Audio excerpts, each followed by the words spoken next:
Hi friends, இன்றைக்கி நம்ம பார்க்க போகிறது விநாயகர் சதுர்த்தி ஸ்பெஷல் கொழுக்கட்டை பார்க்க போகிறோம். 2 டைப்பில் கொழுக்கட்டை எப்படி செய்யலான்னு இன்றைக்கி நான் பார்க்க போகிறோம். ஒரு கொழுக்கட்டை நம்ம கருப்பட்டிக்கு வச்சு பிடி கொழுக்கட்டை மாதிரி எப்படி செய்யலான்னு ஸ்வீட்டில் பார்க்க போகிறோம். இன்னொன்று வெள்ளை கொழுக்கட்டையில் பூரணை வச்சு எப்படி பண்ணலான்னு பார்க்கலாம். ஃபஸ்ட்டு நம்ம கருப்பட்டி கொழுக்கட்டை பார்த்துடலாம். அதுக்கு இந்த பவுலில் ஒரு கப் அரிசி மாவு எடுத்திருக்கேன். 1 கப் அரிசி மாவுக்கு 1 கப் தண்ணி தான் கரெக்டாக இருக்கும். 3/4 கப் கருப்பட்டி எடுத்திருக்கேன். நான் 1/2 கப் தண்ணி ஊற்றி நான் எடுத்து வச்சுருக்க ஜாங்கிரியை அதோடு போட்டு நல்லா கொதிக்க விட்டுட்டேன்.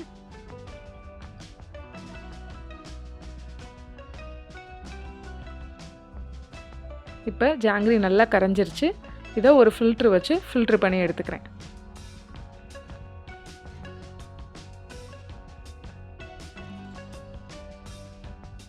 இப்போ மாவு ரெடி பண்ணிடலாம். ஒரு பேனை சூடு பண்ணிக்கிறேன். அதில் நான் ஃபில்ட்ரு பண்ணி எடுத்து வச்சுருக்க கருப்பட்டி பாக விட்டுறேன். அதோட நான் இன்றைக்கி 1/4 கப் தேங்காய் எடுத்திருக்கேன், அதையும் சேர்த்துறேன்.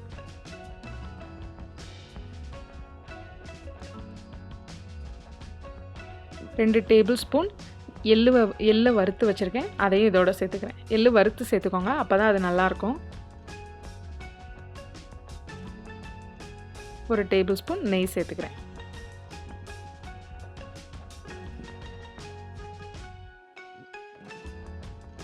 இதோட ஒரு பிஞ்ச் உப்பு சேர்க்கனால சேர்த்துக்கலாம், நல்லாயிருக்கும். ஆனால் நான் மாவோட சேர்க்குறதுனால இதில் சேர்க்கலை. 1 டேபிள் ஸ்பூன் ஏலக்காய் பொடி சேர்த்துக்கிறேன்.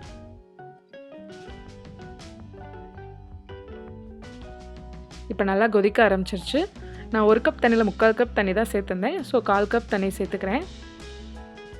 இப்போ இதோட நான் எடுத்து வச்சுருக்க மாவை சேர்த்துட்றேன். நல்லா கிண்டி விட்டுக்கிறேன். எல்லா பக்கமும் நல்லா பிணைஞ்சு விட்டுக்கணும்.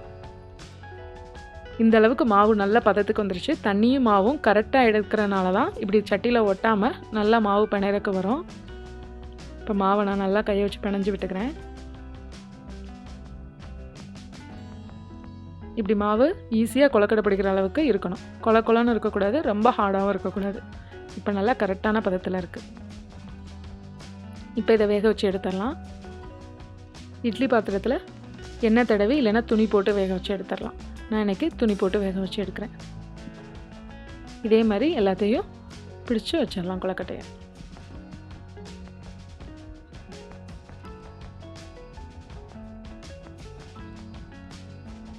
எள்ளு சேர்த்துருக்கனால இது ரொம்ப நல்லா டேஸ்ட்டாக இருக்கும். 8லேருந்து 10 நிமிஷம் வரை வேக வைக்கணும். இப்போ 8 நிமிஷம் ஆயிடுச்சு. இப்போ கொழுக்கட்டை நல்லா வெந்து ரெடி ஆயிடுச்சு. இப்போ நம்ம 2வது கொழுக்கட்டை எப்படி பண்ணலான்னு பார்த்துடலாம். அதுக்கு தேவையான பொருட்கள் எடுத்து வச்சுருக்கேன். ஃபஸ்ட்டு மாவு ரெடி பண்ணிடலாம். 1 கப் அரிசி மாவு எடுத்துருக்கேன். அதை ஃபஸ்ட்டு வறுத்து எடுத்துக்கிறேன். வீட்டில் அரைச்ச அரிசி மாவுங்கிறனால நான் வறுத்து எடுக்கிறேன். இல்லை நீங்கள் இந்த கடையில் இடியாப்ப மாவு கொழுக்கட்டை மாவுன்னு வாங்குறீங்கன்னா வறுக்க தேவை இருக்காது. இப்போ வறுத்து எடுத்துட்டேன். இப்போ 1 கப் அரிசி மாவுக்கு 1 கப் தண்ணி சேர்த்துக்கிறேன். தண்ணியில் ஒரு பிஞ்ச் உப்பு சேர்த்துக்கலாம். தண்ணி நல்லா கொதிச்சிருச்சு. இதோட மாவை சேர்த்து நல்லா 2 நிமிஷம் கண்டினியூஸாக கிண்டி விடணும். அப்போ தான் அது கட்டி விழாது. இப்போ நல்லா கிண்டி விட்டுக்கிட்டே இருந்தோம்னா மாவு நல்லா ரெடி ஆயிரும். இப்போ கொழுக்கட்டைக்கு மாவு ரெடி ஆயிடுச்சு. இதோட 1 டேபிள் ஸ்பூன் நெய் ஊற்றிக்கிறேன். இதை நம்ம ஓரமாக வச்சிடலாம், சூடு போகட்டும். இப்போ நம்ம பூர்ணம் ரெடி பண்ணிடலாம். அதுக்கு ஒரு பேனை சூடு பண்ணிவிட்டு அதில் 1 டேபிள் ஸ்பூன் நெய் ஊற்றிக்கிறேன். நான் இன்றைக்கி நிலக்கடலை பருப்பும் முந்திரி பருப்பும் சேர்த்து தான் பூர்ணம் ரெடி பண்ண போகிறேன். அதுக்கு நிலக்கடலை பருப்பும் முந்திரி பருப்பும் சேர்க்குறேன். நல்லா ரோஸ்ட் பண்ணி எடுத்துக்கணும். இதை நல்லா வறுத்து எடுத்துக்கிறேன்.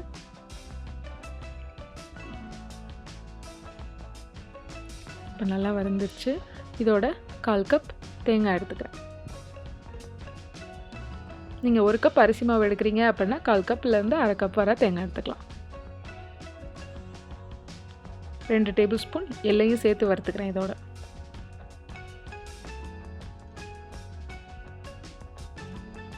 நான் இன்றைக்கி நாட்டு சர்க்கரை எடுத்திருக்கேன். நாட்டு சர்க்கரை 4 ஸ்பூன் எடுத்திருக்கேன். நான் 1 கப் அரிசி மாவுக்கு 1/4 கப் நாட்டு சர்க்கரை தான் நான் எடுத்திருக்கேன் இன்றைக்கி. ஏன்னா அது ரொம்ப இனிப்பாக இருக்குங்கிறனால. இதோட 4 ஏலக்காய் சேர்த்துக்கிறேன். நல்லா எல்லாத்தையும் சேர்த்து நல்லா வறுத்துக்கலாம்.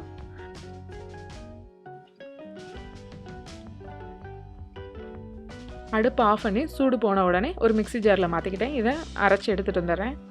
இப்போ நான் இதை அரைச்சி எடுத்துகிட்டு வந்துட்டேன். கொழுக்கட்டை ரெடி பண்ணிடலாம். கையில் எண்ணெய் தேய்ச்சி விட்ருக்கேன். எண்ணெய் இல்லைன்னா நெய் தேய்ச்சிக்கலாம். மாவு எடுத்து இது மாதிரி நல்லா தட்டையாக தட்டிக்கணும். அப்போ தான் வந்து உள்ளே அந்த பூரணத்தை ஸ்வீட்டை வைக்க முடியும். ஸ்வீட்டு கொஞ்சமாகவே வைக்கணும். அப்போ தான் வந்து நம்மளுக்கு வெளியில் லீக் ஆகாது. இதே மாதிரி கொஞ்சமாக வச்சு எல்லா சைடும் மடிச்சு விட்டுக்கணும்.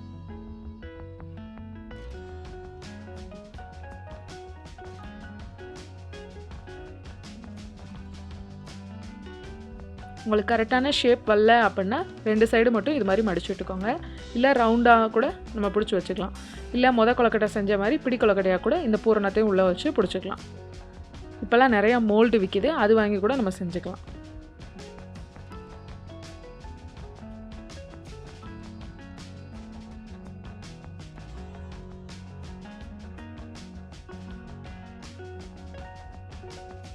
இதே மாதிரி இருக்கிற மாவு எல்லாத்தையும் ஒவ்வொரு கொழுக்கட்டையாக பிடிச்சி வச்சிடலாம்.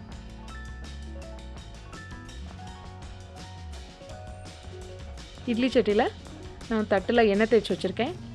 எண்ணெய் இல்லைன்னா துணி போட்டுக்கலாம். நான் இன்றைக்கி எண்ணெய் போட்டிருக்கேன். எண்ணெயை தேய்ச்சி அதில் நம்ம வச்சு வேக வச்சிடலாம்.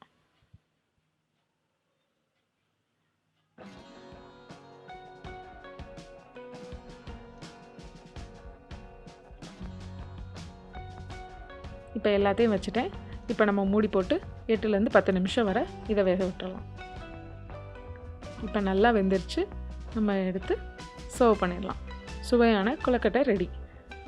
இந்த சேனல் உங்களுக்கு பிடிச்சிருந்தா கண்டிப்பாக லைக் பண்ணுங்கள், ஷேர் பண்ணுங்கள், சப்ஸ்கிரைப் பண்ணுங்கள். தேங்க்ஸ் ஃபார் வாட்சிங்.